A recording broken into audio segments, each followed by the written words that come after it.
Good afternoon. After two very good speeches, we have a panel discussion, and we have a very eminent panel here. I will introduce the speakers and the panelists as they come on, but just thought I'll just share some thoughts on on this subject. When you talk of Industry 4.0 and what it means for Kerala, there are some things which we will need to definitely look at. You don't get a job without the right kind of education. We need to look back to see whether the kind of education that we give today is the kind of education which will give people jobs tomorrow.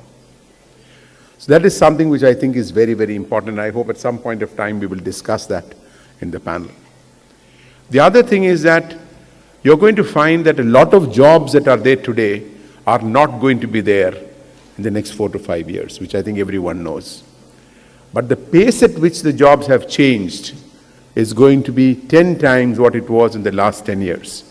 The jobs you had 10 years ago took a certain time to move out of the scene. Today it's going to move out 10 times faster. You will also find, and this is something which I think you have a session on learning for life, those who stop learning actually cease to grow within their organizations. So very clearly you're going to see the change, the pace of which change is happening is going to be very, very high. People talk about, there are studies done which talk about over 65% or 70% of those who are in jobs today will need to be retrained if they have to continue in that workforce. But within that, about 60% are not retrainable. So you're going to find a lot of people will have to be moving out of the kind of jobs that they are doing in today, going for jobs which are below what they were doing earlier, or they will need to be sure that they are going to be retrained in a manner by which they can actually take on the new jobs that are there. One of the things which I hope changes in a big way, and I don't know how we can manage that, is the kind of politicians we have. Nobody talks about that today.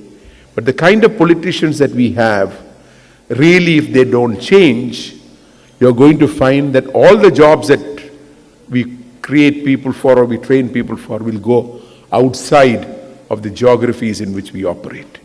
So there definitely needs to be a change there. And that is something which is going to be so the politics also will need to change. The way we are governed needs to get changed.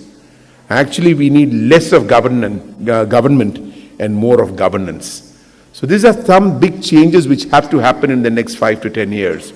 And you will realize that in the next 10 years' time, by 2030, we overall globally are going to find that the aging population is much higher. In India, they say that we have a demographic dividend, which is because we'll have a large number of people in the working age group. But Kerala will actually be like many of the Western countries. We might be like what Japan or many of the Scandinavian countries are today in, where we will have an older workforce, and we will not find people for many of the jobs that we are looking at today. So the next 10 years is going to really make big, big changes. And if we are not prepared to accept those changes, and those who are not prepared to accept those changes will be left behind. So clearly there is a lot of change that's going to happen, and we need to be gearing ourselves up for that.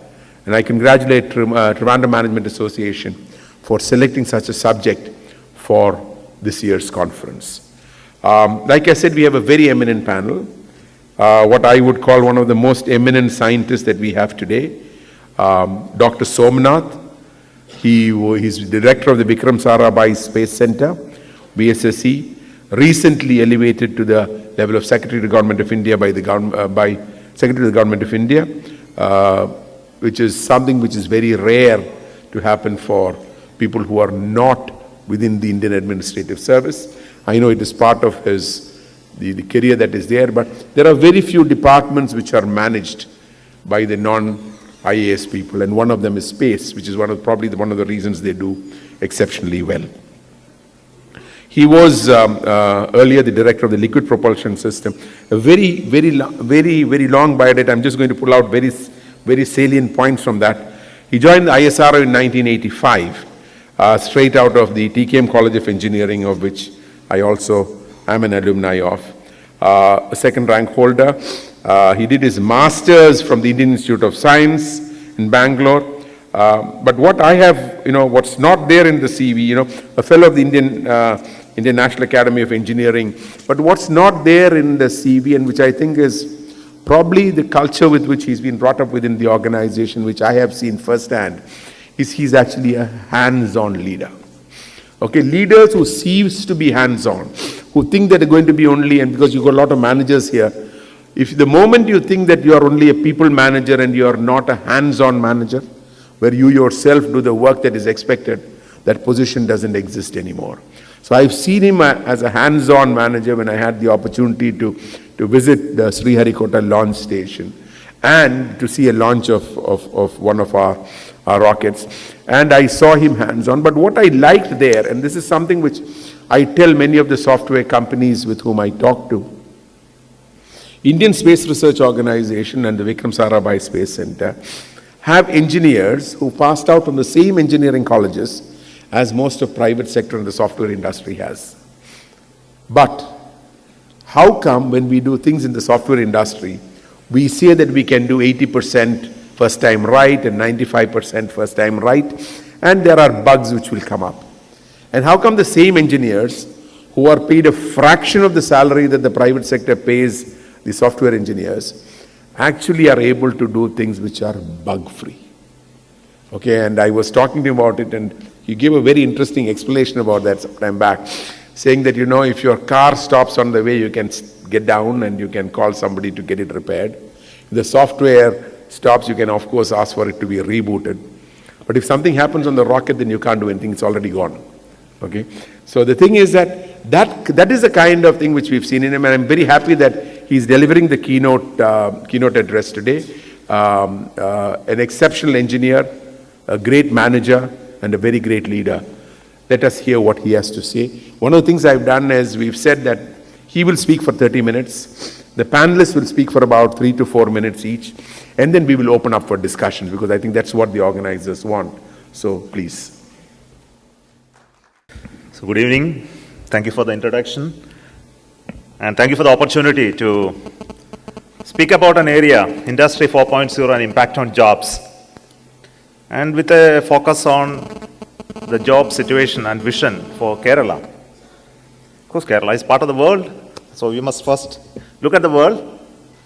I thought this topic, it's being a panel discussion, and I am not going to speak as a conclusion or an idea that specifically that can be given here. That, of course, will come out of the panel discussion. So what I want to put today in the presentation is about the problem statement, maybe in a better clarity, so that we will be able to discuss it further. Before I proceed, let me look at the world in 2030, how it will be. There could be many more in the list.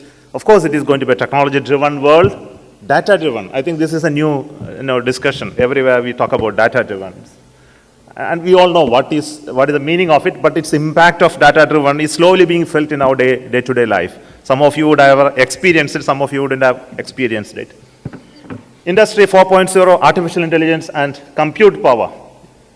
Similarly, the issues of climate change, struggle for water and other resources. Why I said these are all issues that really will define those, how it is going to evolve.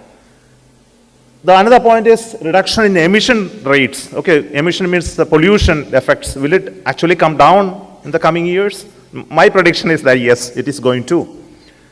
And energy secure world is something that is going to result, because the way the people consume energy, the energy being produced, and the non-conventional energy systems coming into our midst in much greater scale, and we are going to have an excess energy availability, and this is going to shape the way we look at many industries and systems. Countries, China and India is going to be superpowers. World in the hands of the corporates, and nations are going to be weaker. So this is some prediction. It can be so, it need not have to be so, but this is some scenario that I am painting. Look at India, how it's going to be. Again, if you look at India, we see that it is going to be a technology leader in some way or the other. We have great resource of manpower, which can be trained. Young workforce, it's a big market. And these are the aspects that we need to address. And I would like to look at the increase in population, that is 130 crores of the current, must get stabilized around 170 crores. This is a sort of study and prediction. It's not going to increase beyond this.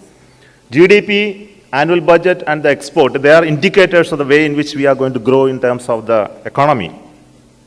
It could be this number, it could be some other number, very near to it, based on the way the policies and systems are going to be in place.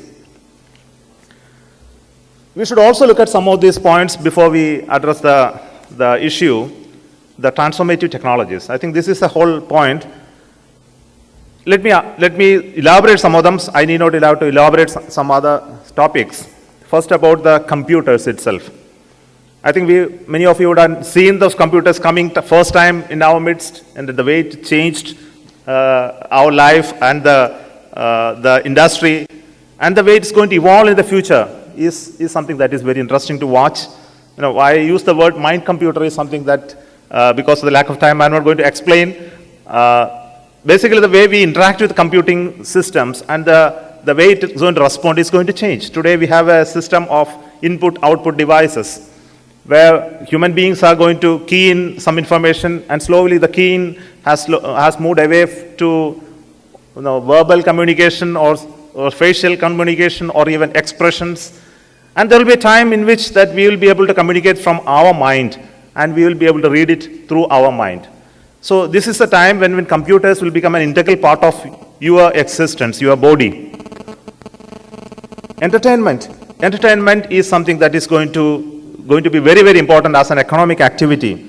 And you are going to be connected to the web on a continuous basis. So we need to look at how it is going to really happen. Locomotion. Me from space, and I am very fascinated about this possibility that human beings will be able to travel from one continent to another using a rocket.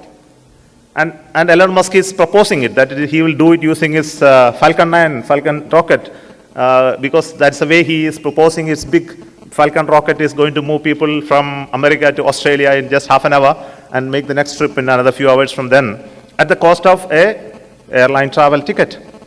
And he says that is economic, the technique by which he can operate such a fleet. And one day he will take people using the same rocket to Mars as well. So locomotion is, in space transportation is going to be, but it's going to revolutionize transportation, yet another areas, including our terrestrial transportation. Artificial intelligence, and this is going to change everything. And it's already there in the midst of you. And it is a big thing that everybody is speaking about. And AI will redefine the way the business is run.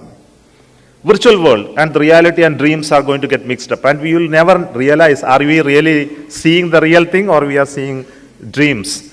Because our day-to-day lives are getting mixed up. Medicines for all diseases, genomic medicines, life extension, the longevity, something like immortality, all these are going to be possibilities.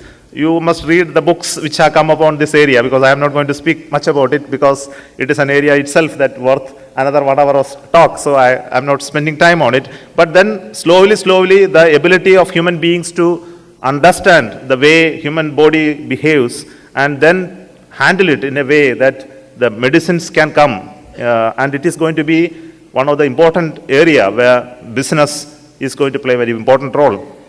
Depth of languages. See, already you would have experienced this point that you are online translators. You speak in a language and you understand. Suppose we don't understand each other, the machines come in between, and you don't really realize that there is a machine in between. And this is happening in our mobile phones today. In fact, I was talking to one driver in Russia very easily, because there is a mobile phone in between us, and I speak to the mobile phone in English, and he picks up in Russian, and he understands, and he drives wherever he wants. There is no difficulty at all. So it was not necessary for me to learn that language in a foreign country.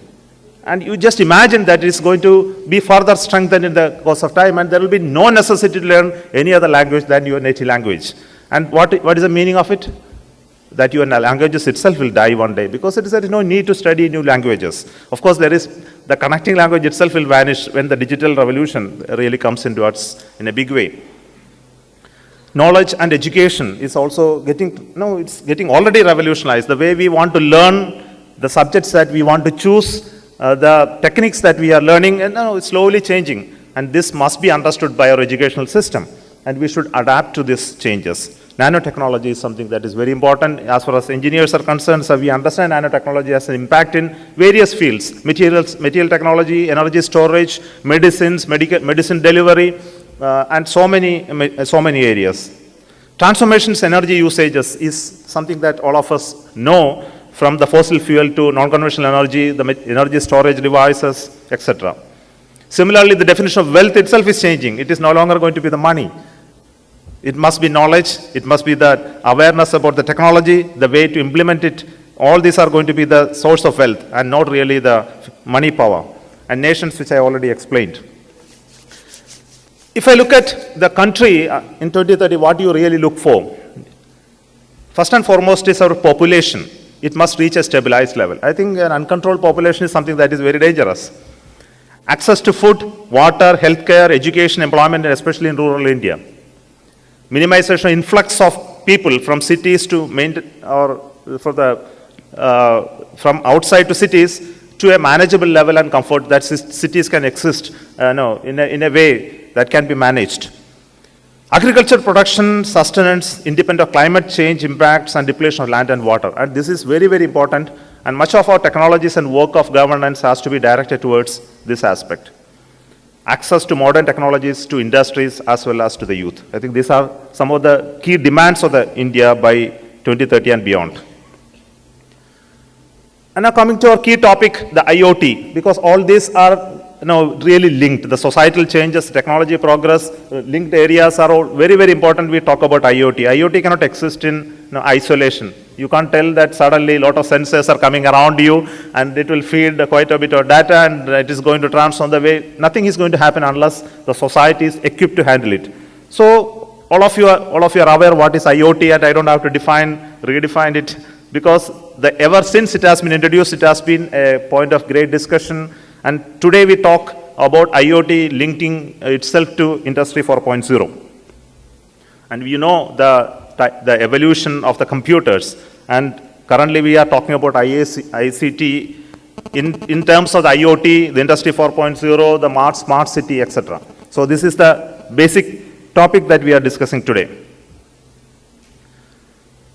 Sorry for the spelling mistake, but still the technologies. Let me introduce you to some of those areas where the technology changes in the last centuries have, or even decades have really changed the way we work, the consume, or even the lifestyles or on the society. All these topics are well known to you, but I will tell some of them. Look at photography, films, image processing, and its sharing. You can understand how technologies have really transformed this area. Many industries that were once super industries all vanished within no time. And even today, the growth in that area, in the technological strength, in terms of the images processing and sharing, is really remarkable. Look at music. It's composing, the technologies that for composing the music, even sharing the music, the media that we use for working on music, even encyclopedia. I think those big encyclopedias, who is keeping at home now? I don't know. Britannic Encyclopedia Britannica. I think nobody will dare to keep such big volumes at home, because it is available to you on demand. There is no need to print huge encyclopedias for storage. Printing and reproduction and documentation, that has changed entirely in the way, still we print, still we document. I think how long we are going to print and document the way we have been using it. Libraries. In VSSC, where I am the director, there is a huge library with great collection. Nobody goes there nowadays. And we are finding it difficult to attract engineers. You come to library, read books, and we are creating some sessions to make people come and read books, and nobody is interested to read books, because everything is available online. Those books, the contents, they can search it much faster than actually going through the index books and index tables. So they are all finding questions of existence. Books and reading. learning and teaching. Today, apps are taking over. I think they have become a great industry. Why it is important is that there is lack of time. Two important reasons are there for these new methods of learning. One, of course, is the shortage of time. Second is the learning itself is very, very valid only for a very short time. That you need to relearn or you need to equip with new knowledge much faster. So the conventional modes of learning is going to change. And even for your conventional education like schooling and college education, you need to equip with the new technologies. Product design process, prototyping and virtual manufacturing. Design process, when I started as an engineer, I was still on the drawing board. I had a big drawing board where I used to take the pencil, draw the parts of the rocket.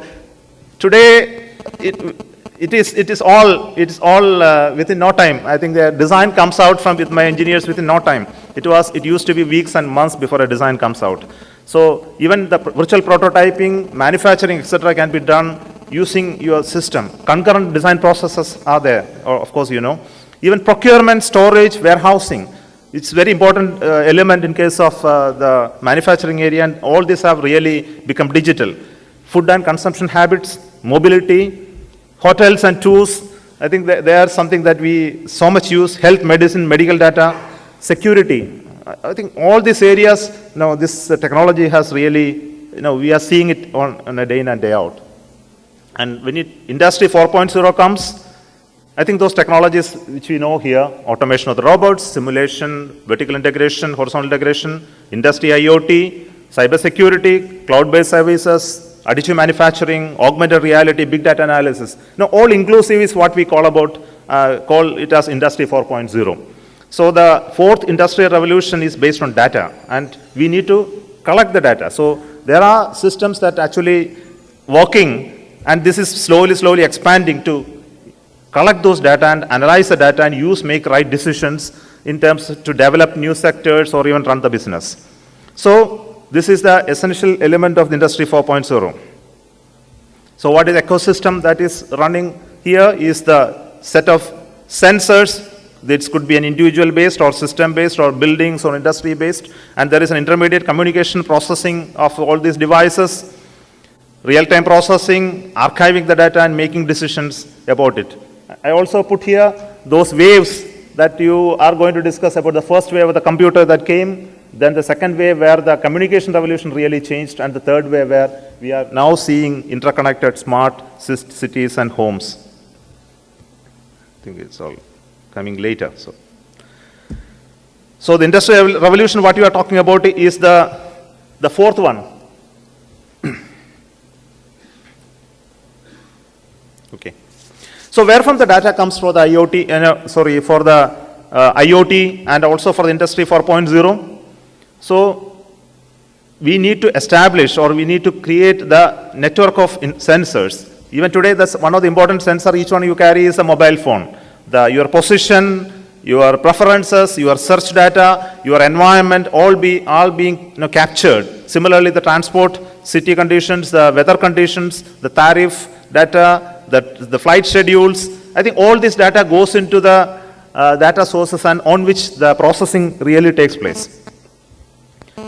Some of the studies done on IoT, I think I advise you to read. One of them is the Government of India policy on IoT is something that can be read, where it addresses the impact of the IoT and the Industry 4.0, and where all we need to focus on, especially the areas related to smart city, etc. For example, some of them I will read: smart parking, intelligent transportation systems, telecare, women's safety, smart grids, smart urban lighting, waste management, smart city maintenance, digital signatures, and water management. So all these are already identified under the Government of India IoT policy. Similarly, the study done by NASSCOM on the state of Indian IoT market in the 2019 say they have identified huge market in terms of IoT implementation that is going to be gained by the Indian industry. And also the organizations that are equipped to handle IoT implementation is also been identified in this report. Looking at the manufacturing in the area of the Industry 4.0 also has been studied by in the paper which is a future of IoT by Ernst & Young. It's an article which is written there. And also from the Indian context alone, they have identified which are the industries where they will be equipped to handle some of the Industry 4.0 versions of the industry that is connected to web, and then gather the data, automate it, and improve the efficiency of the system. So I don't spend time on this because our topic is not exactly on that. And similarly, the IoT market in India has also been studied very well by NASSCOM, and they also brought out that in the coming years, the adoption of this Industry 4.0 concepts into industry is something very important, and made certain projections on our ability to absorb this technology. Some of them which you already know how IoT will come into us in terms of the maintenance prediction. For example, then the gas turbines as well as the wind turbines with the General Electric employees, they deploy large amount of sensors, and this data is gathered to make the predictive maintenance of these machines, which actually brings down their maintenance cost to a substantially low level. Similarly, the storage and racking, warehousing activities, the IoT has been very well experienced, and they have using the RFIDs and things like that, large amount of collection of data, and then processing it to make it very, very cost effective. Here, these are some of the examples that have been well implemented. This is also from the paper in the NASSCOM, which says that by 2022, which are the areas, and sorry for you are able to read too small fonts, but still, in various segments of IoT, which are the percentage level by which industry can adapt to in this area of IoT by 2022 itself. It actually shows a very, very good picture that our Indian companies are better equipped to handle it.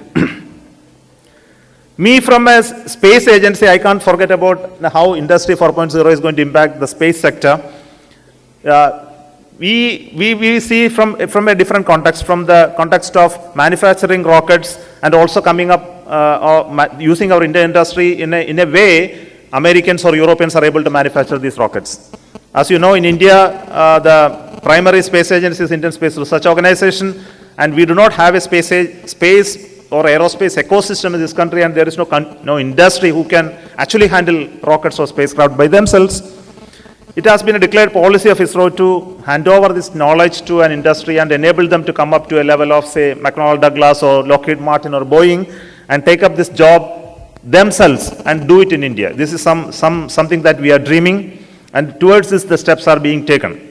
Similarly, there are startups. Now in India, at least 35 new startups have come up in the space sector alone. Out of the maybe something like 30,000 startups are there in India in various sectors.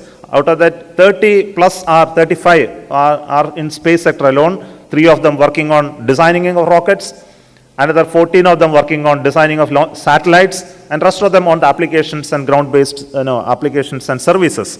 So this is a type of ecosystem that is slowly coming up, and many of them have even harnessed enough funds to start work on prototyping and manufacturing of them, and they are coming to ISRO to asking us to help them in terms of testing, evaluation, etc. But I can't predict that they are going to be immediately successful in terms of making a rocket and then launching them, because it is a tough business, but I have always wished all the best to them. But what is important for us is in terms of policies, that are we really willing to hand over such an important task to a private sector and enable them to handle it while we continue to retain it as a government enterprise? This is one important question that we are addressing. Similarly, we are looking at big companies who are willing to come to this area, then take up this job in terms of manufacturing, or taking over, or even supporting these startups to take it up. Similarly, the foreign companies who are in the aerospace sector are coming to India. Many of them have shown interest to come to India, establish their own plants here. For example, people like Airbus Industries they are discussing to come to India. Even Russians are talking about why don't we come and establish plants here. Germans are already planned a plant in Andhra Pradesh to manufacture aerospace parts for us. So this is another change which is happening. We are also looking at manufacturing of using the additive manufacturing, which is an essential element of Industry 4.0, putting it into rockets and spacecrafts in bigger scale than ever done in any other sectors. Let me talk about one important area in which all of us should be interested, is about the drones.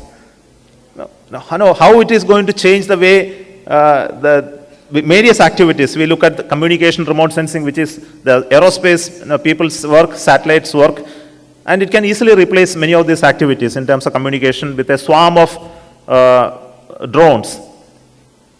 It can be used for warfare. It is proven to be a very important tool for medical emergencies. It can be used for deliveries. It can be a security system. It can be used for agriculture in a big way in terms of observation, prediction, application of pesticides, etc., transportation.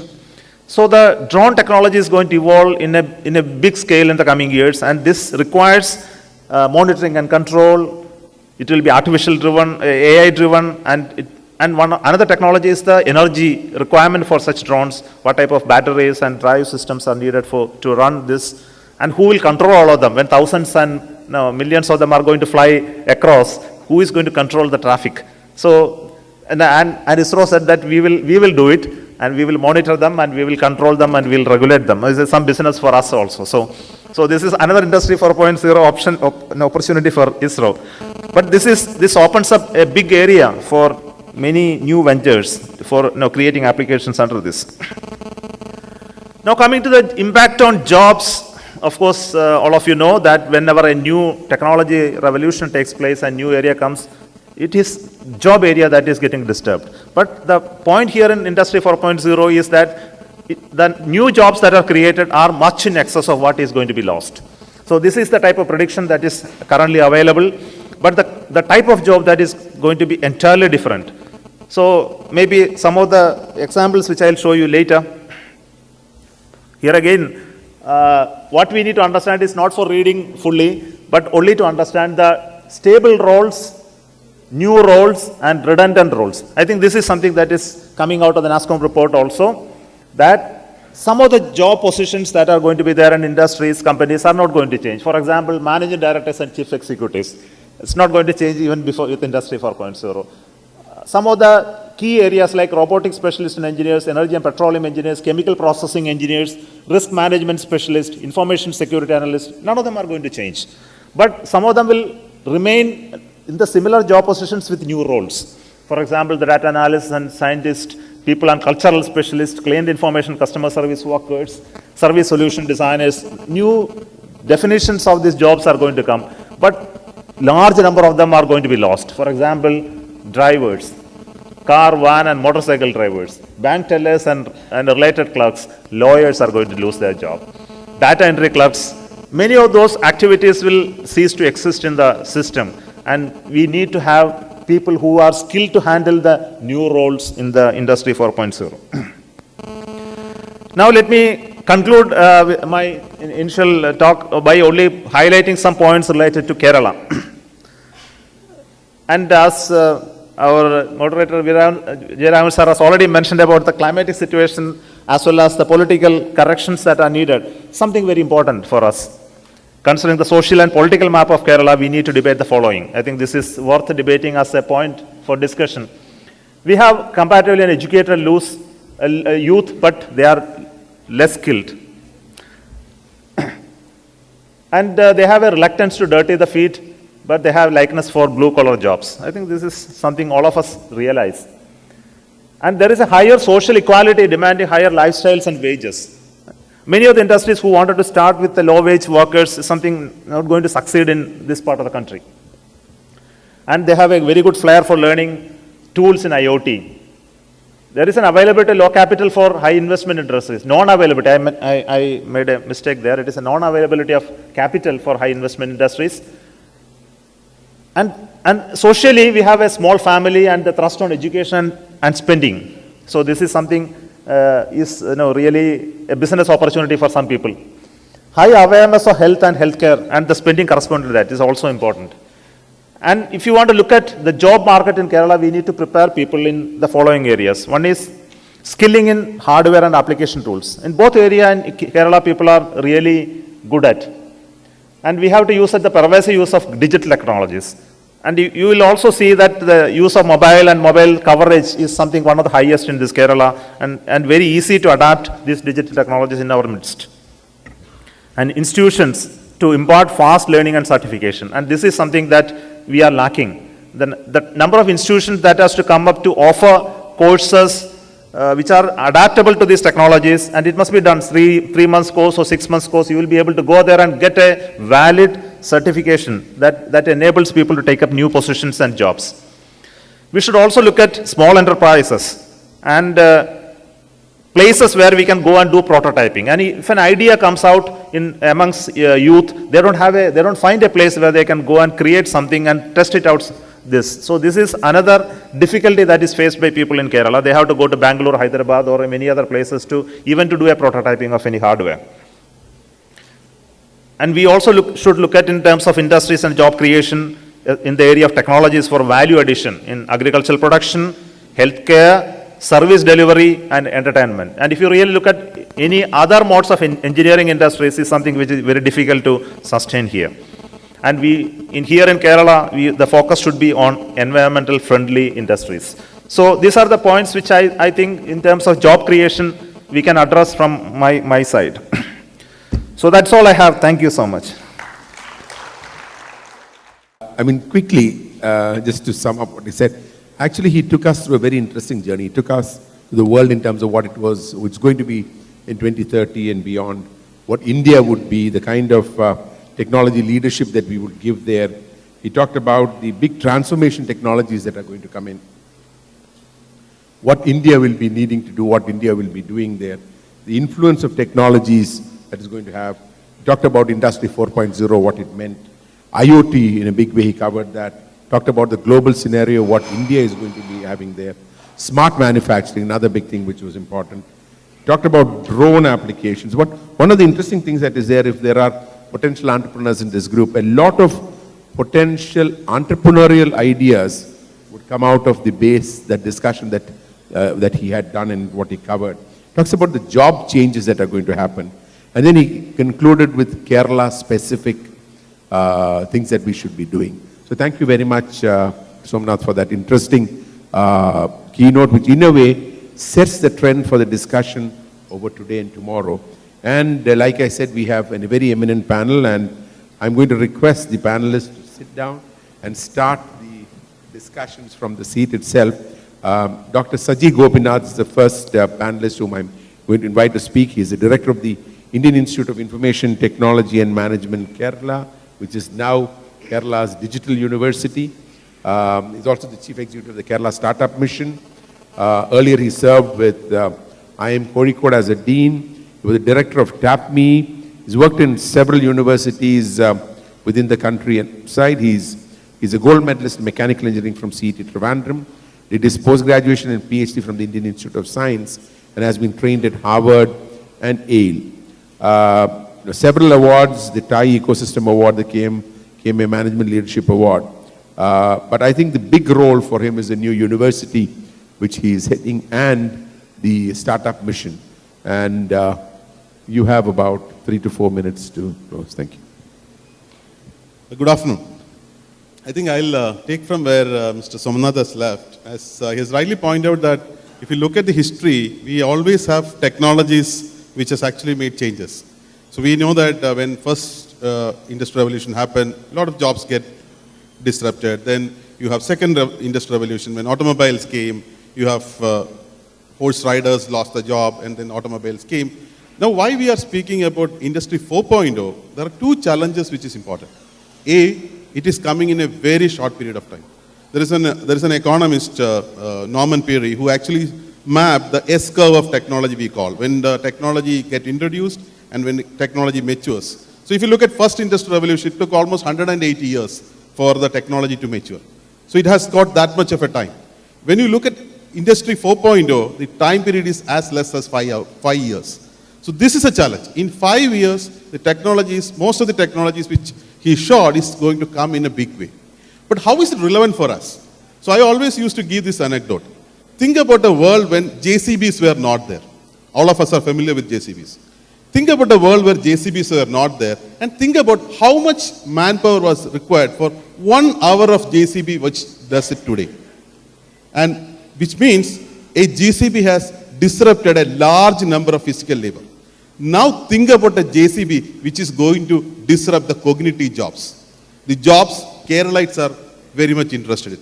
The PSC jobs, the secretary jobs, the jobs which we wanted to generally have a white collar jobs. This is a challenge.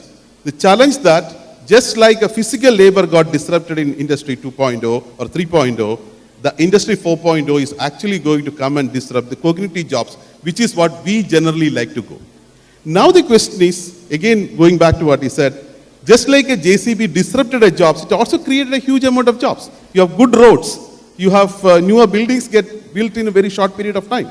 Exactly that is going to happen in Industry 4.0 also, provided we acquire the right skills. So the question in front of us is that, are we going to ignore this like many of the previous revolutions we did, or are we going to follow this, or are we going to lead this? In the past two revolutions, at least, we ignored, probably because we were under a different rule, we were not independent at that point of time, and at the time of computer revolution, we followed.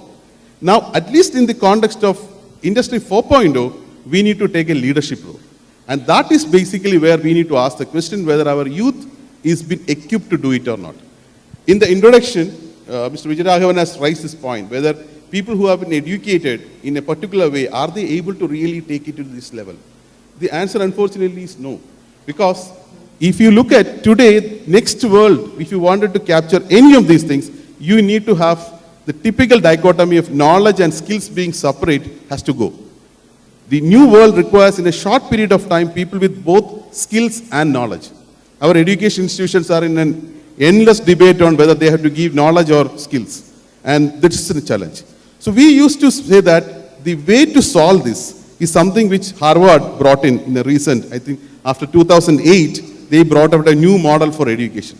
They say that the good education for industry, that time it was Industry 4.0 was not coming, but they say that for the next world, which today even World Economic Forum also speaking about, is that you require three things if you really wanted to excel in this new world. You need to know, you need to do, and you need to be. So that is what it's called knowing, doing, and being. Our colleges still give only the knowing part. We require doing part, which is what laboratories are supposed to give, but many times they don't give that. But more importantly, you also require to be being part. Because one key skill for the new world is complex problem solving skills. A complex problem solving skill cannot come if I learn only one vertical. I need to know multiple elements around that. That is not being taught in a typical model today. I think the role where startups play in colleges is exactly that. I mean, since I work in this area, the way why we promote startups is primarily to do that. And we all know that as students of various colleges, we always enjoy when we were not being marked or when we were given credits. We always work lot of effort when it is a science exhibition or when it is a competition. This is basically what a startup trying to do. A good startup, when you develop, you need to know, otherwise you cannot do because new skill technology is really complex to learn. You need to do and you also be a part of it and enjoy that. By promoting this culture of knowing, doing and being, I think to some extent we will be able to address this. Thank you. Thank you very much, Saji. The next panelist is Radhakrishnan Nair, RK as he's called. He's the Chief Operating Officer and co-founder of Smart IOPS. Basically, before that he was the Director of Systems Engineering at SanDisk. Most of you would have a pen drive, and the chances are it's a SanDisk pen drive with you. But most important of all, I think, is that he's actually working in an area where a lot of people in India are not really working, which is in the hardware. It's a very advanced area, the area of in hardware that he and his company are working in. And interestingly, he has a team out of Trivandrum working, and he has a team out of the Bay Area, San Francisco working. He's got a small team in Bangalore, I think, still working on that. So, okay, just quickly, he did his BTech from College of Engineering, Trivandrum, and then his MS in Electrical Engineering from Stanford University. Okay. Thank you, sir. So it is good evening, everyone. It's a pleasure to be here. Thank you so much to the organizers for giving me an opportunity to come here and share my thoughts. So it was great to hear Dr. Somnath talking about taking us to the entire spectrum. I think, when you look at it, it's really overwhelming, right? I think I've been in the Valley for the last, I've been closely connected with Silicon Valley for the last 25 plus years. But even in spite of being there for more than 50% of my professional career time, nowadays over the last 10 years, when I hear this, this set of words or technologies being thrown at, that's overwhelming truly for me. So if I see myself as a young engineer who is studying or who is about to come out of college, and looking at all these terms, how likely is it that the person would get motivated, or is it possible that the person would get completely overwhelmed, right? So I would think that it's quite possible that somebody may get overwhelmed. But let me take a step back and say that there is nothing to be worried about. You stay on the edge, and as far as you're thinking, I'll go slightly philosophical here. As far as the thinking goes, you always stay on the edge. Every day you think about survival. Right, that's a mindset that you should be as youngsters. I see some youngsters here, a lot of here are all very experienced. So what I'm saying here may not is something that you probably already know about. But my thinking is, you stay on the edge constantly. Every day you think about how do I survive. A day you look at it from the standpoint of a day, a week, to a month, to a quarter, to a year, to 5 years, to 10 years.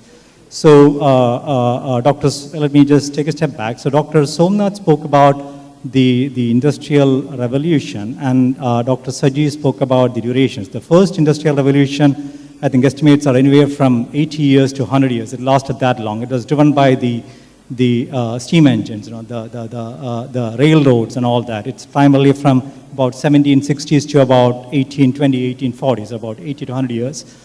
But the second revolution, primarily with the advancement in electricity, power distribution, invention of internal combustion engines, all the car manufacturing, going I think picking up in a ramp at an aggressive pace. So it's something like lasted for about 40 years.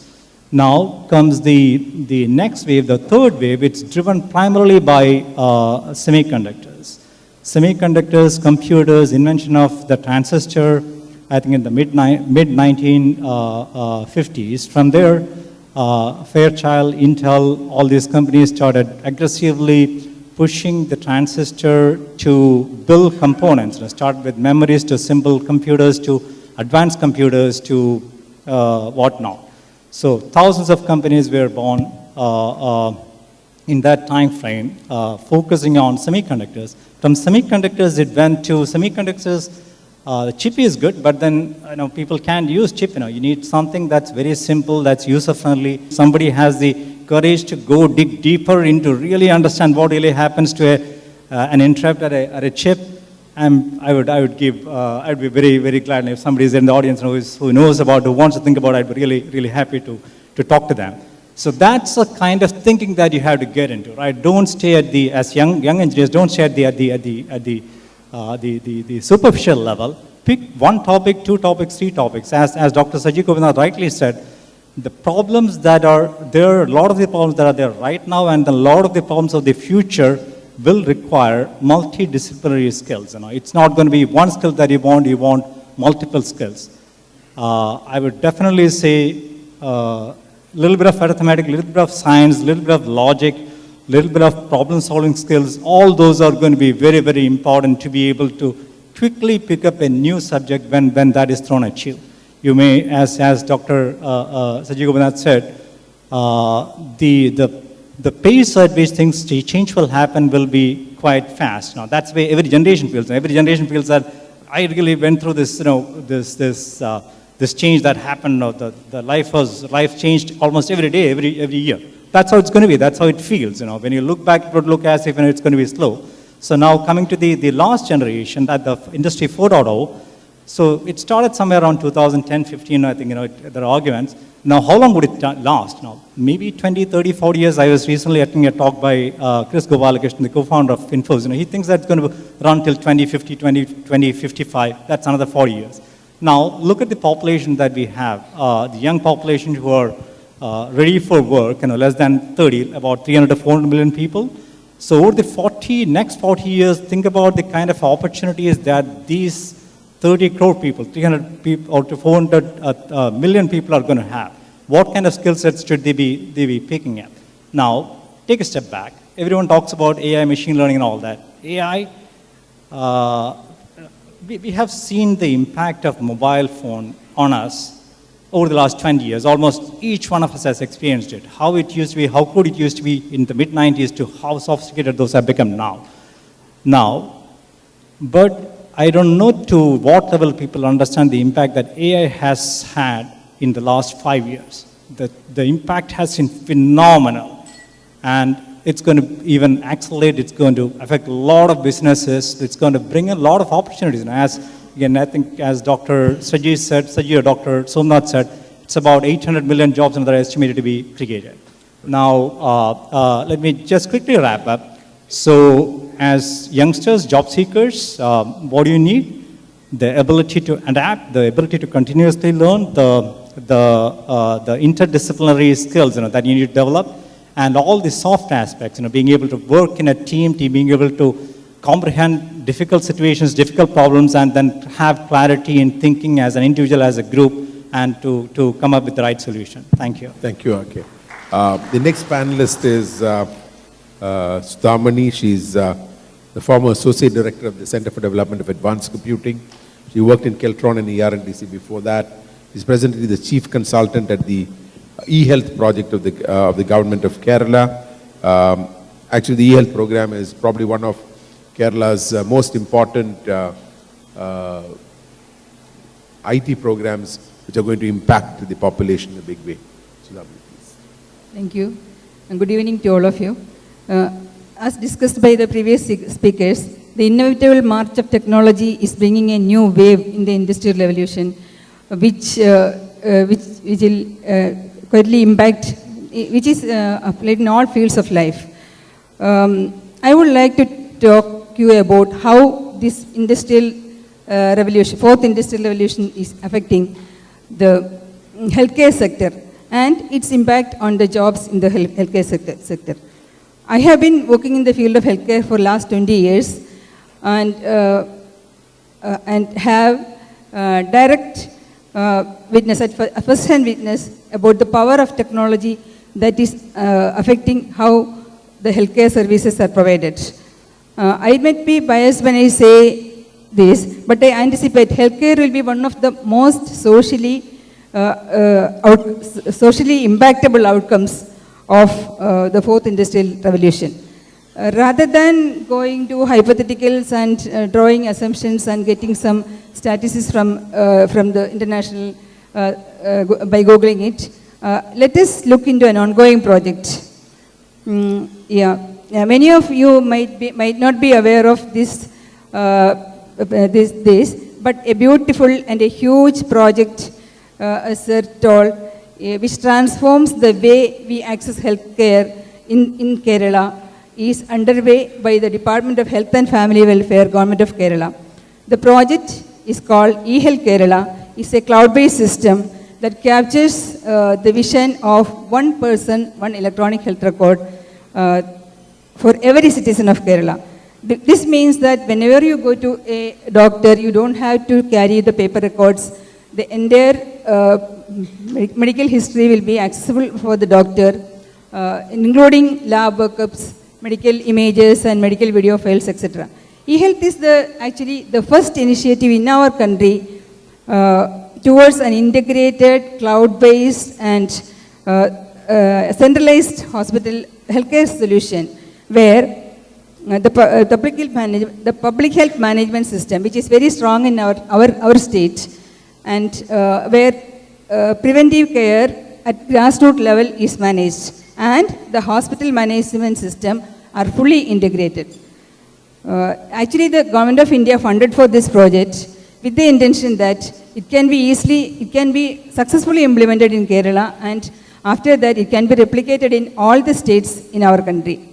Undertaking this project of such a massive scale with more than 50,000 users, including clinicians and non-clinical staff, comes out with its own challenges and opportunities.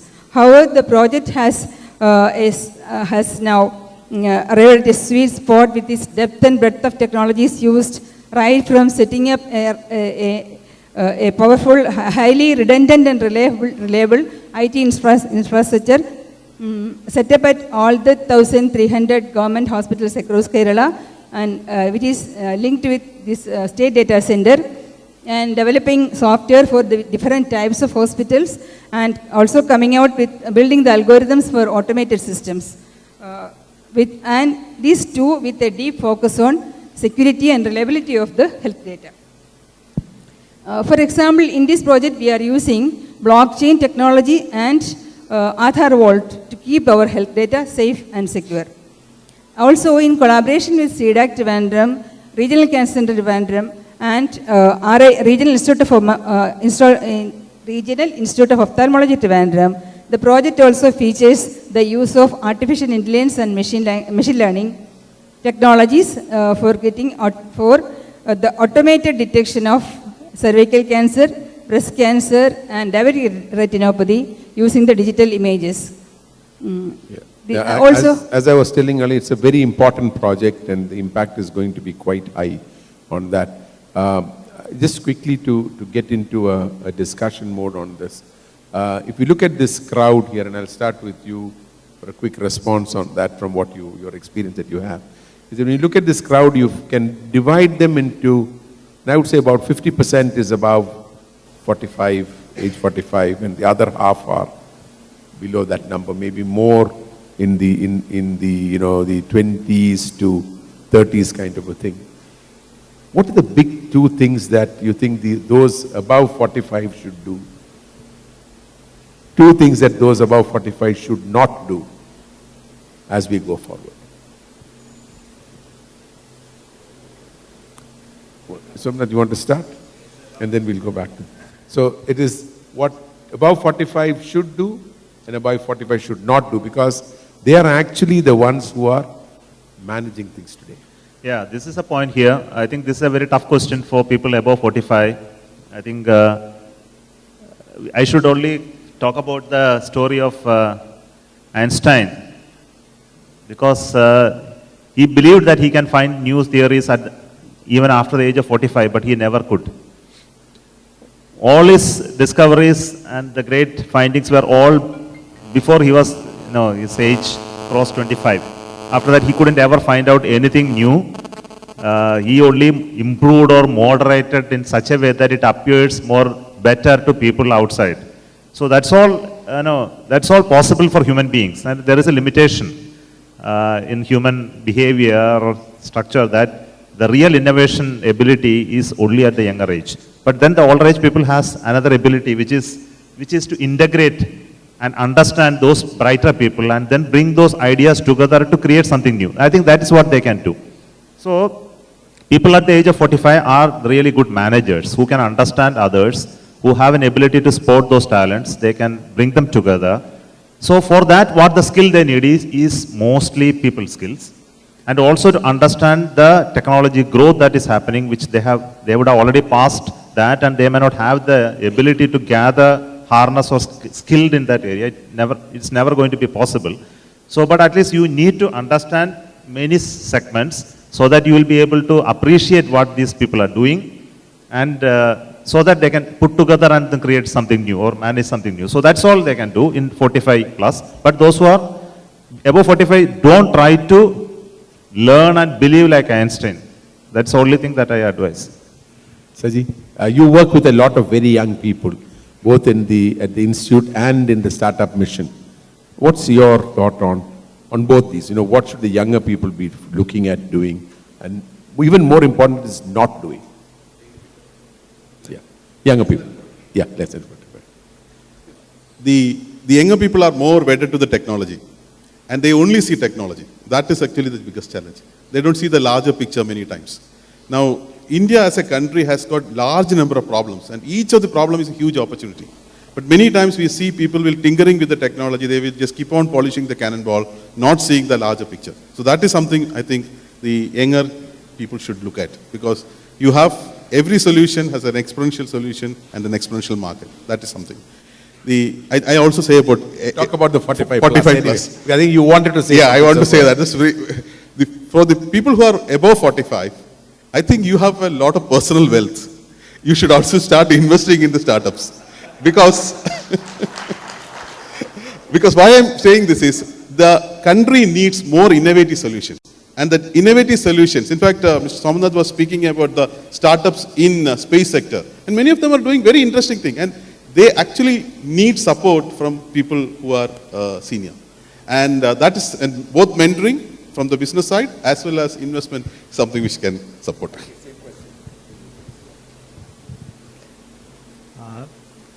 So I would like to think about it differently. So there is a study done. There is a leading, you can say, an incubator called Idea Lab. I think it's in Southern California. I'm sure Dr. Saji would have heard about it. So there is I think the name of the person is Stephen Gross, who drives it. I think he has mentored about 200 or 250 plus startups, and then out of which about 30 to 50 have come out to be successful. And Google Picasa, the picture editor, came out from one of those initiatives. Now, I attended a lecture with him about 10 years back, and then he also, while he is mentoring these companies, he is also making observations on what kind of companies succeed, what kind of companies kind of just hang out and hang in there, and then what kind of companies fail. Now, he has come out with this approach now. A company that has balanced EP, entrepreneur, producer, administrator, integrator. Those are the 4 different functions you need in a company in a sustained way to succeed. Entrepreneur, who is somebody who is dreaming, is thinking out an empty land and then thinking that there could be a huge structure coming here, could be a huge community, it can be a park, there's that, somebody who is really imagining. Then comes the entrepreneur cannot get into the details. He gets lost usually, and then he doesn't have the patience. He wants to see things happen the next moment and things like that. It's a problem. Then comes the producer who takes the instruction, goes there and executes it. Then comes the integrator who has to have the emotional maturity, stability, tenacity to really work with all these different types of people that are there. And then comes the administrator who is, first in, first out, and if something is out of order, I won't take it. So that there's a discipline that gets happen. Now, for people who are below 45, E and P are good, I would say. Entrepreneur, producer. And for people who are above 45, I would say they can be the integrator and the administrator. I mean, you've been working with young people, with CDAC and others.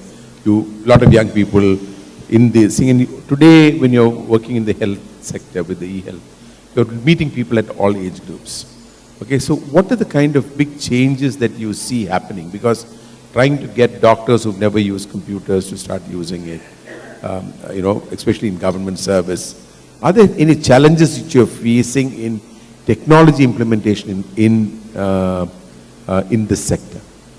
Yeah, actually we feel that there are nearly 40 to 50 young engineers, degree holders with 1 or 2 years experience are working with us for implementation and all. Their attitude to learn is very poor. Very poor. Very poor. Very poor. They are all going for the PSU coaching classes, engineering graduates. So we feel very sad about that. Then they're right, you've employed the wrong people. Yeah, go ahead, yeah.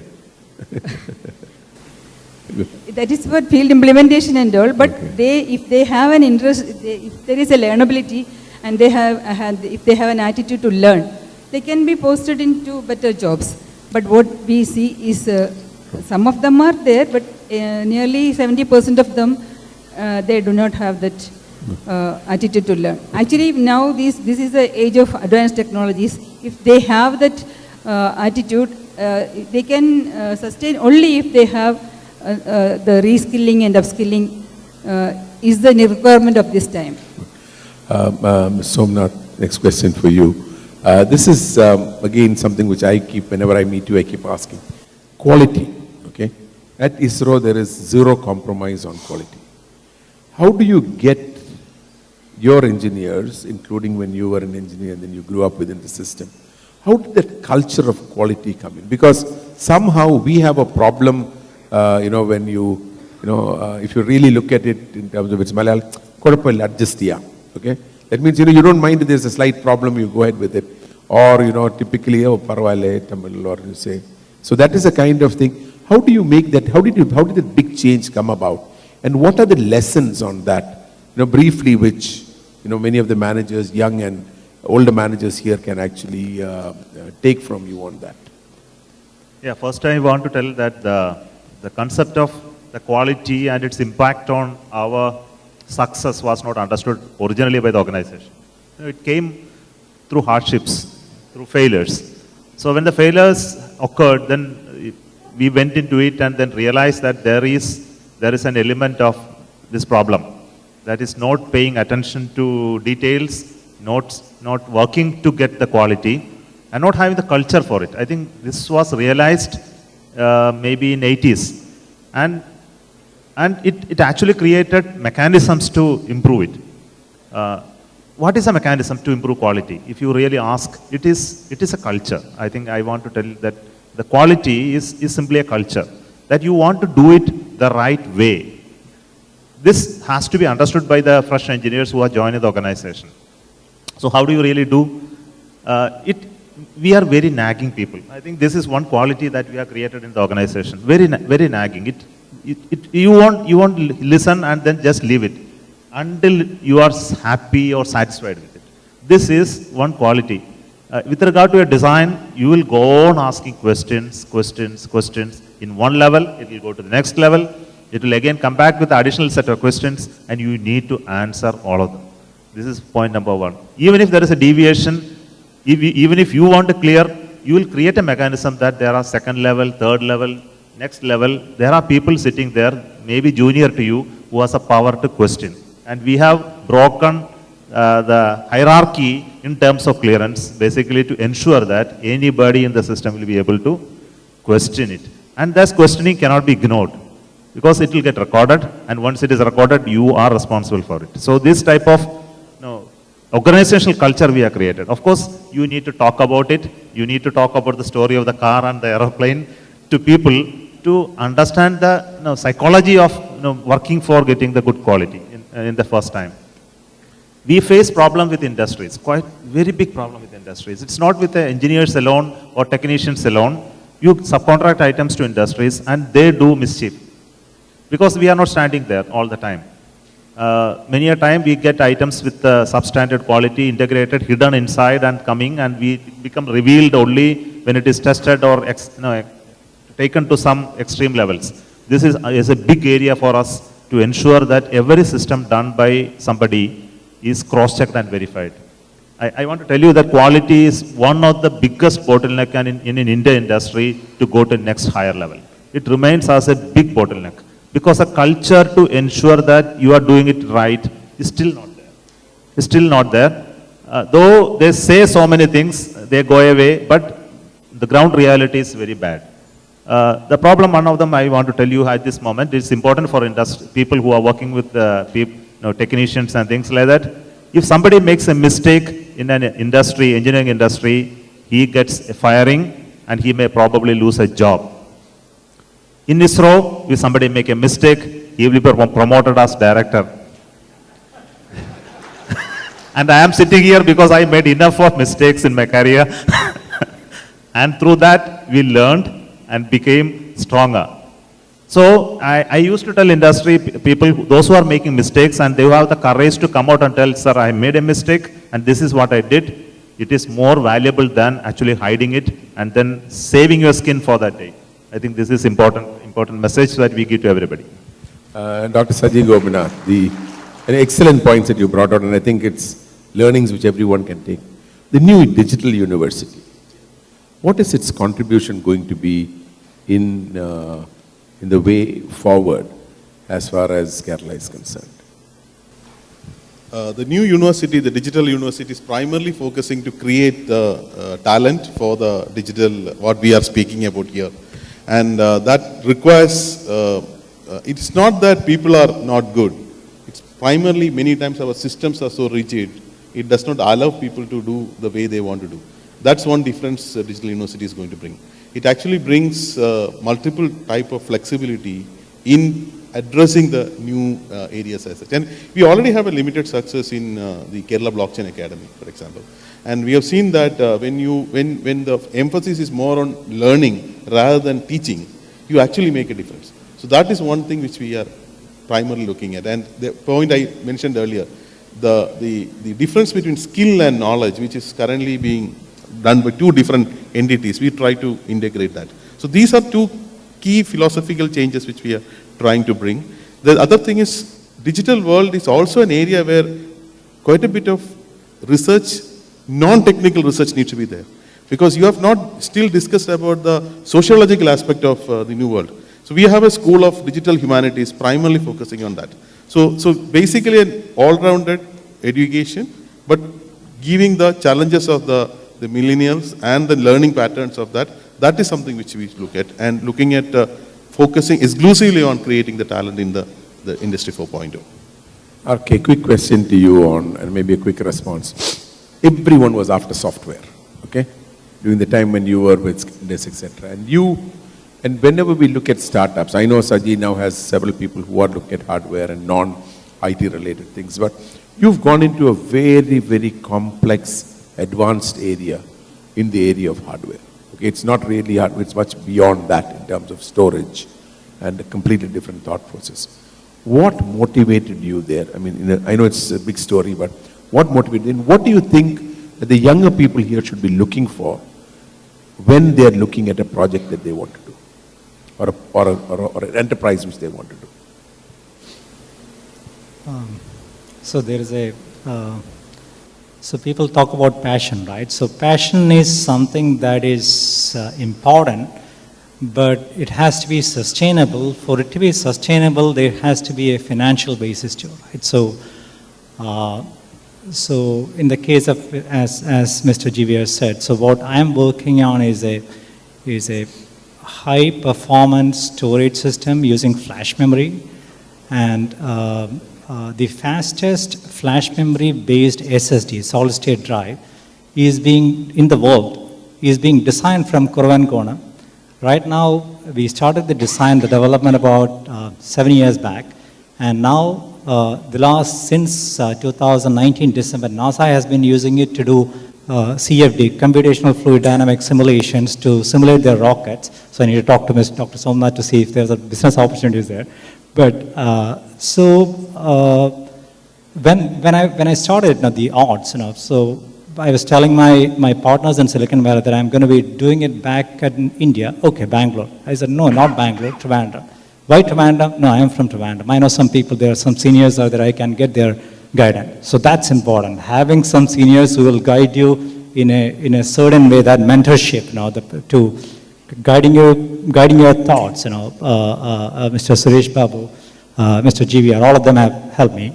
So now, looking at youngsters, one, passion, and that's aligned with the beliefs that you have for life. Some of those beliefs will keep changing over time. And for some people, right at the age of 19, 20, 21, they have very good clarity on what they need to do for the next 10, 20 years. Most people don't, that's okay.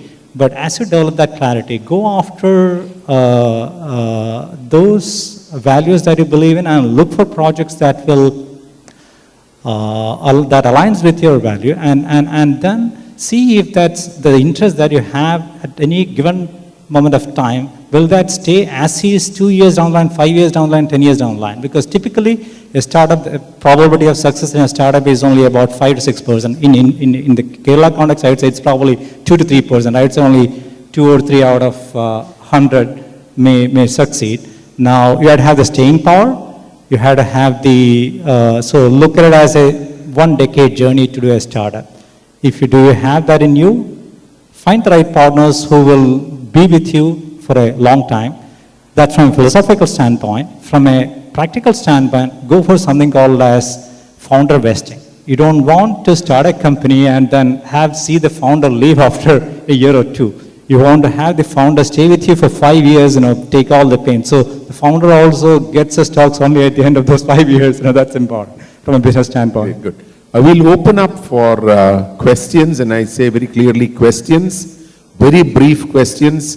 Please address it to the panelists Let's avoid statements because we have a very eminent panel. Let's make the best use of them here.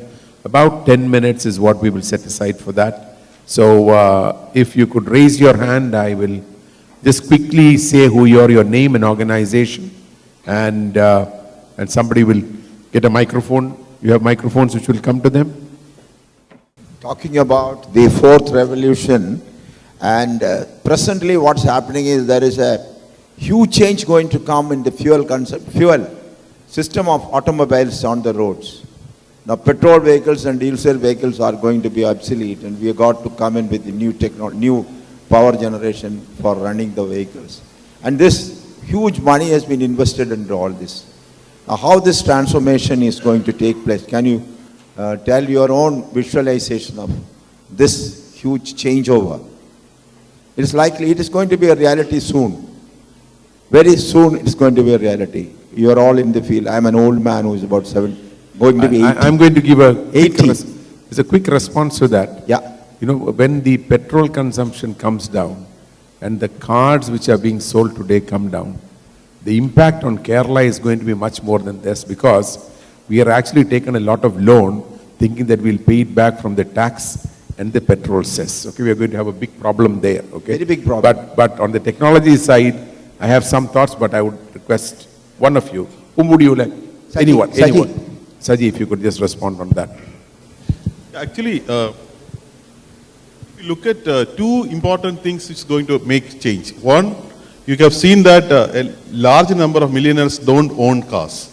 They are actually going into the platform economy, which basically reduces a substantial number of personal vehicles. The second thing is, you also see a large number of people who are now working different parts of the world. They are called digital nomads. I work today in one place, I work some other place. So in most of the big companies today, not still a very significant portion, but a good portion, maybe 20%, 25% people are working from home. These two things actually going to change the way the mobility is draw the last century. So you have this point that there will be a reduction in this sort of a mobility and vehicles is going to be the impact, and I think that's also will have the tax impact, which is Good. Anyone else, please raise your hand. Okay, 1, 2, and 3. Okay, 1 here, 2 there, and 3 here. So if there's somebody else after that, here 1. Okay. Good evening, sir. Okay, My name sir. is Tony Jacob, working in IMG. So my question is, how Industry 4.0 is going to affect bureaucracy and government workforce? How is going to affect the bureaucracy and the workforce? Not being sarcastic, but actually I don't think bureaucracy is going to have a big role as we go forward. Okay, you're going to see that hopefully a lot of it should get automated, so you'll probably have people who will create rules and the system will tell you whether it is okay or not. So things will become more transparent. Unfortunately, corruption will come down, so some people will get impacted. But the fact is that the changes are going to be huge in that area. And you find that already happening with private organizations, where you find that what one calls in non-productive groups, which are the people managers, the layers, there's a complete delayering which is there. So because of that, you're going to find big changes there, and that's how companies really are able to match, bring down their overall costs in a big way. So government, like I said, you will need more governance and less government is what you're going to see there. Can I get the microphone here? And after that, I'm just trying to save time. So once he asks the question, if you can take the microphone and give it to, you already have one. Good. Yeah. Good evening. I am Jay Prakash from Life Insurance Corporation of India. One question would be that with focus on the changing technology aspects and focus on artificial intelligence and technology upgradations everywhere, how will it impact the interpersonal skills in organizations, which is already having a shadow cast over it? How can there be a balancing of the technology upgradation as well as sustaining the required interpersonal skills? That's one question. And second question to Mr. Somnath, going by your presentation, I would just like to have a clarification because you said the lawyers are going to be redundant. So I would just like a small explanation from you on that count, because lawyers, I believe, my opinion stands that they cannot be phased out, but how it will be redundant, I would like to. You can answer both. Is it so? Okay.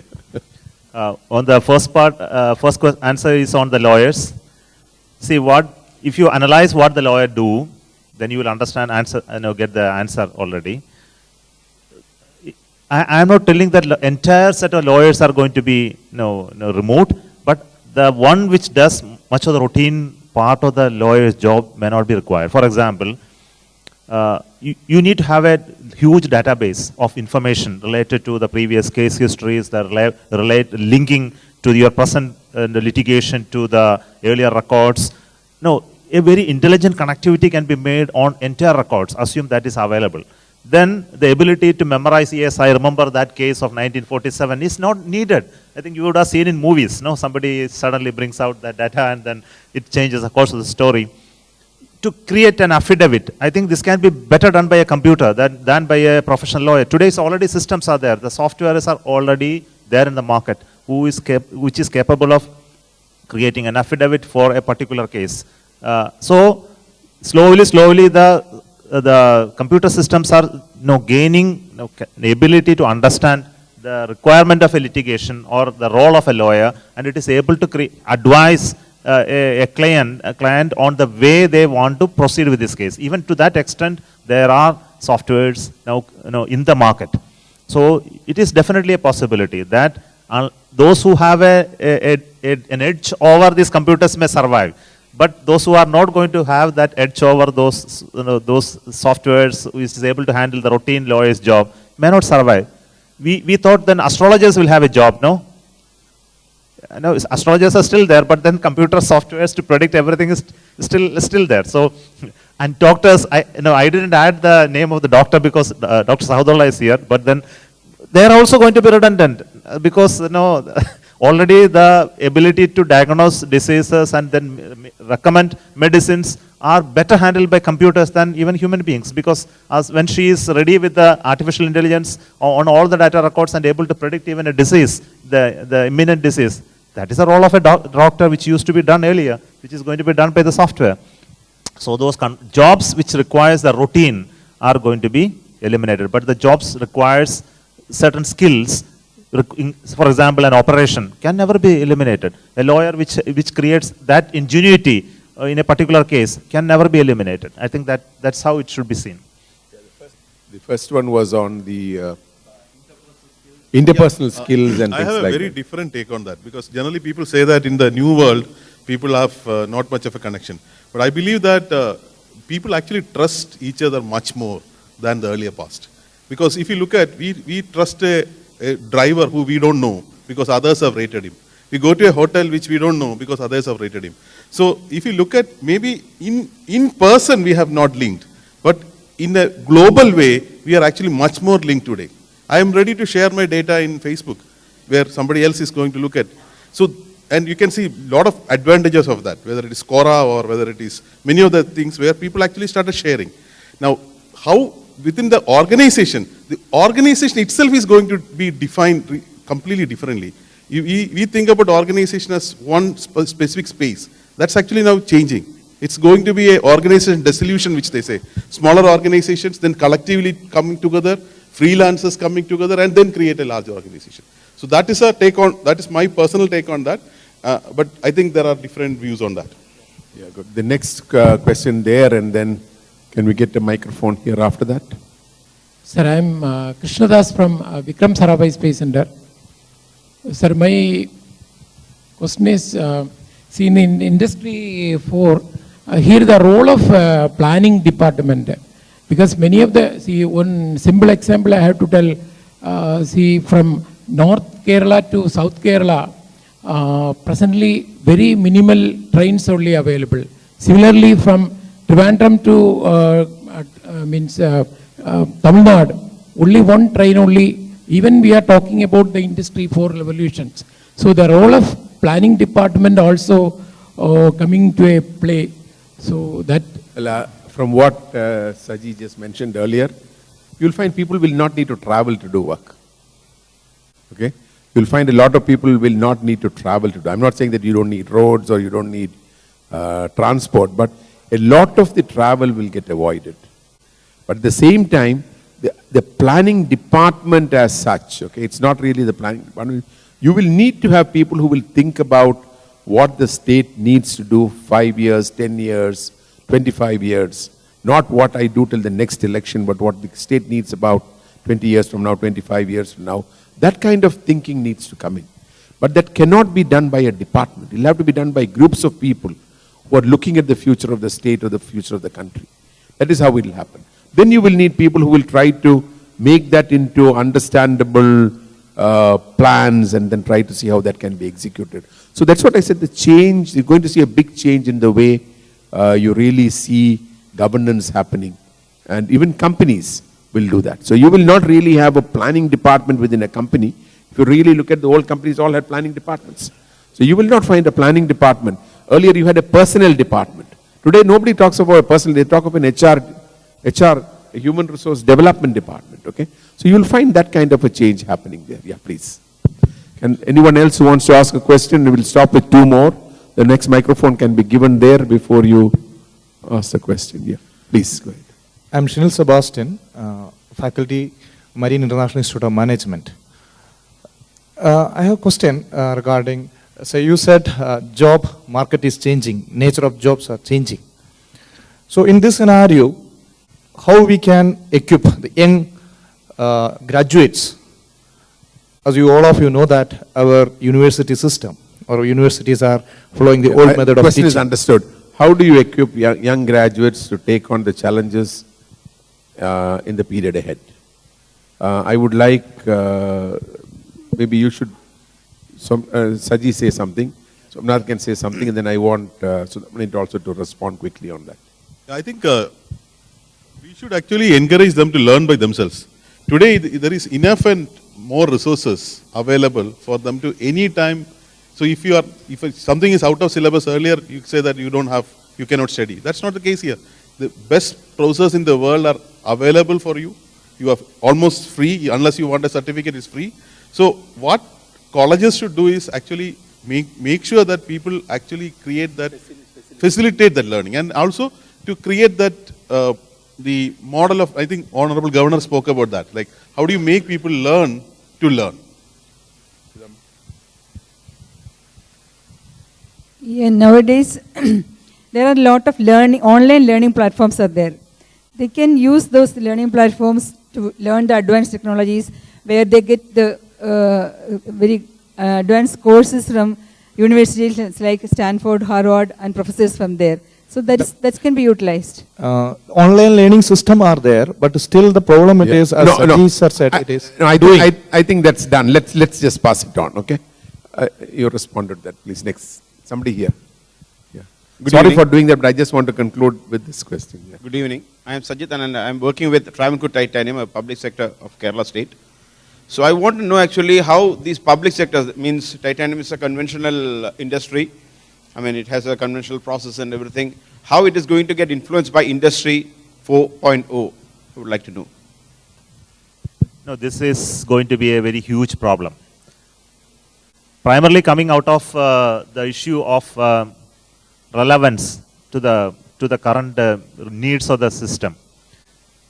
Many of the companies you would have watched in Kerala dying, primarily because that they were not able to find out a reason for existence. Other day I was going through Kalambasheri and I really pained to see the company sitting there. They lost the relevance. Making machine tools, huge infrastructure still available. They are not able to make anything, engineer anything, or sell anything when there is a huge demand for machine tools still in this country. Why it is happening? We can also see the fate of the silk, which was one of the best steel manufacturing, Industrial Castings Limited. Nothing comes out of it. So maybe the Keltron, if you don't handle it properly, it will also go in the same way. So the same fate waits for titanium if you do not look at the relevance of that industry at this moment. So this is a job of the management. because anyway you have defined your core area of expertise or engagement. It has already been defined. You cannot change too much from that. But then you need to find out study the market, look at products, or adding value to it, finding out ways by which this can be sustained. It is the job of that industry. Otherwise, it has to be closed. And if it is required to be closed, it is better closed. Actually, the quick response on that would be, look, clearly the time when the survival of the company is for the survival of a certain group of people who are working there. If you look at that alone, then all these industries go down. Because what you're going to do is you're going to be limited by the capability of the people who are already there. And that is why industries are dying. You need to look at the purpose of that, see whether it's the right time. Otherwise, find a good way of giving a good golden handshake, let them move out. Because there's no point in making it a drain for the exchequer as we go forward. Good. I think we've run out of time. The panelists will be around, I hope, for some time. Thank you very much. An excellent panel, a very excellent audience sitting at the evening after the session. So thank you very much. I thank each one of you for the thoughts that you've given. Special thanks to Somnath for opening up the discussion, which I think will continue over the next 2 days with the kind of subjects that have been given. So thank you very, very much. Thank you.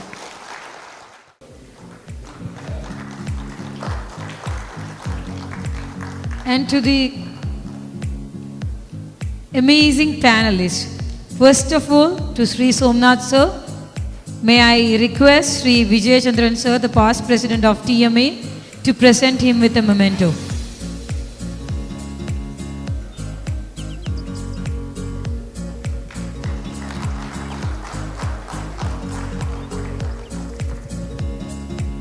To Sri Saji Gopinath, may I request the past president of TMA, Sri Harikesh sir, to present him with a memento.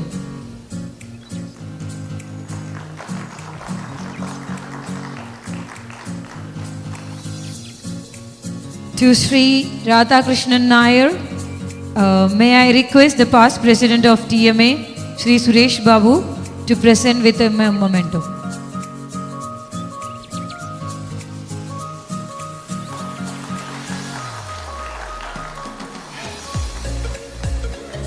And to Srimati Sudhamani S, may I request our past secretary of TMA, C.K. Jayachandran sir, to give a memento.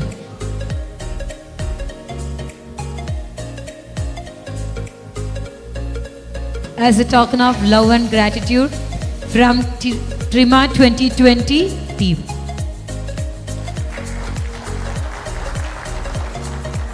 I just want to thank the TRIMA organizers for giving these books rather than those plastic and metal mementos. So I think it's a good big meaning. Thank you very much for that. कुछ ना कहो, कुछ भी ना कहो,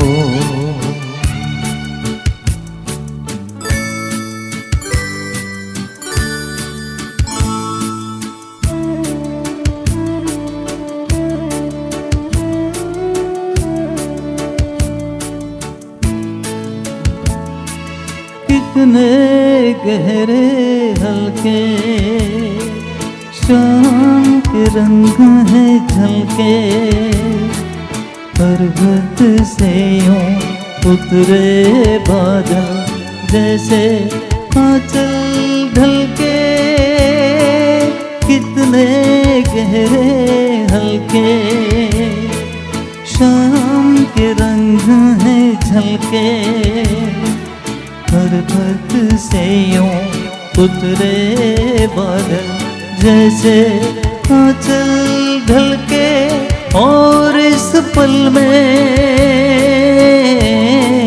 कोई नहीं है, बस एक मैं हूँ, बस एक तुम हो, कुछ ना कहो, कुछ भी ना कहो, क्या कहना है, क्या सुनना है,